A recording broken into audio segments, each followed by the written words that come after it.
नाज़रीन, drama serial आफत के आइंदा आने वाले एपिसोड में आप देखेंगे कि वरेशन अपनी चाल पे चाल चलती जा रही और वहाज ये सब जानने के बाद भी अपने वालिद और दादी की वजह से चुप है। इस बार वरेशन जाएगी शिफा के घर और वहीं जाकर इसके कमरे का सारा सामान तोड़ आएगी, सारी चीज़ें इधर इधर बिखर डालेगी, जिस पर शिफा बहुत ही परेशान हो जाती है कि उसके कमरे की ये हालत किसने कर दी।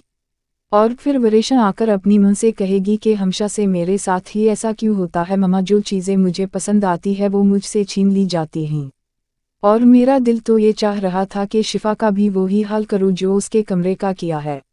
और फिर शिफा रोते हुए वहाज को सारी हकीकत बता देगी, जिस पर वहाज अपनी मां से ये कहता हुआ दिखाई देगा कि इस सब के पीछे वरेशन का ही हाथ, और ये सारी बातें वहाज का वालिद सुन लेगा।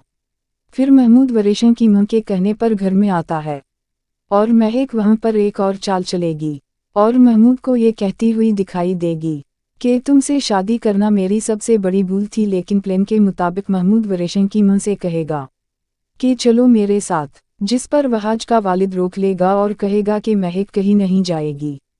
लेकिन वहाज के वालिद को तो ये पता ही नहीं होता कि ये सब एक प्लान के तहत कर रहे हैं ताकि महक और वरेशन इस घर में अपने कदम जमा सके। नाज़रीन, क्या महक अपने इरादों में कामयाब हो जाएगी? आपकी इस बारे में क्या राय है? कमेंट सेक्शन में ज़रूर आगाह कीजिएगा। अल्लाह हाफिज़।